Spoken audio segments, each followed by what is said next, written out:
নমস্কার বন্ধুরা, জ্যোৎস্না রীতিকথায় আইটির নতুন পর্বে তোমাদের সকলকে স্বাগত জানাই।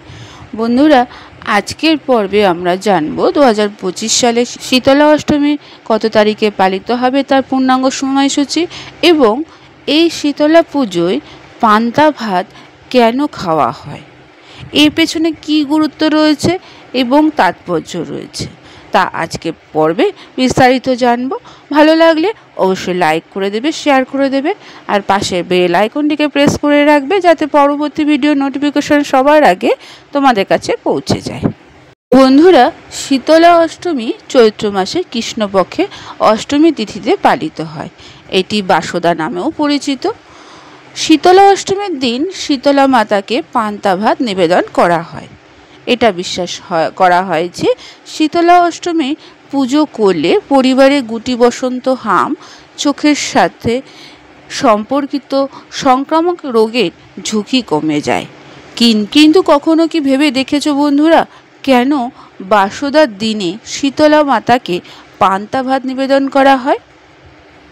তা জানো না তো? তাহলে আজকের পর্বে তোমরা জেনে নাও এর পেছনে কি ধর্মীয় ও বৈজ্ঞানিক তাৎপর্য রয়েছে। বন্ধুরা, পঞ্চাঙ্গ অনুসারে চৈত্র মাসে কৃষ্ণপক্ষের অষ্টমী তিথি 22শে মার্চ ভোর 4:23 শুরু হবে এবং 23শে মার্চ ভোর 5:23 শেষ হবে। উদয় তিথির কারণে শীতলা অষ্টমীর পুজো 22শে মার্চ 2025 তারিখে অনুষ্ঠিত হবে।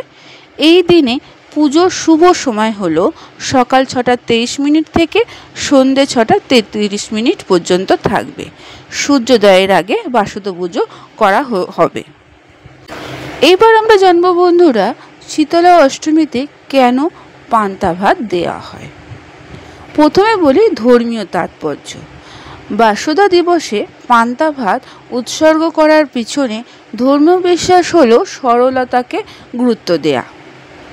এই ঐতিহ্যের পেছনে উদ্দেশ্য হলো জাঁকজমক ত্যাগ করে সন্তুষ্টি এবং সরলতা প্রচার করা। এই দিনে প্রসাদ হিসাবে পান্তা ভাত দেওয়ার উদ্দেশ্য হলো বস্তুগত সুখ ত্যাগ করে আধ্যাত্মিক শান্তির দিকে এগিয়ে যাওয়া। দ্বিতীয়ত বৈজ্ঞানিক তাৎপর্য। এই বৈজ্ঞানিক তাৎপর্যের পেছনে রয়েছে গ্রীষ্মকাল শুরু হয় চৈত্র মাসের পর থেকে এবং এমন পরিস্থিতিতে ঠান্ডা খাবার পেটের জন্য আরামদায়ক। সেই কারণে পান্তা ভাত শরীর ঠান্ডা রাখে অনেকটাই এবং সেই কারণ হেতু বাসদা পুজোয় পান্তা ভাত দেওয়া হয়। পান্তা ভাত কেন আমরা প্রসাদ হিসাবে গ্রহণ করি? শীতলা অষ্টমীতে পান্তা ভাত দেওয়ার বিশেষ কারণ হলো এই দিন থেকেই গ্রীষ্মের শুরু হয় এবং বাড়িতে চুলোর ব্যবহার বন্ধ থাকে। অতএব এই দিনে পান্তা ভাত জাতীয় প্রধান প্রসাদ হিসাবে গ্রহণযোগ্য। এটা বিশ্বাস আছে যে পান্তা ভাত খেলে শরীর ঠান্ডা হয়, স্বাস্থ্যের উন্নতি হয়।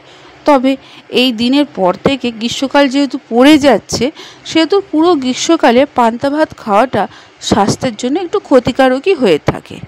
তাই এই বিশেষভাবে উৎসবের সাথে যুক্ত এই পান্তা ভাত বাংলায় অনেক জায়গাতেই রয়েছে, যারা জলঢালা ভাতকে পান্তা ভাত হিসাবে বিবেচ্য করে থাকে। তাই বন্ধুরা, বাসদা পুজো বা শীতলা অষ্টমীর দিনে পান্তা ভাত প্রসাদ হিসাবে গ্রহণযোগ্য হয়ে থাকে। বন্ধুরা, আজকের পর্বটি এখানেই শেষ করলাম। এতক্ষণ আমার ভিডিওটি দেখার জন্য ও শোনার জন্য তোমাদের অসংখ্য ধন্যবাদ।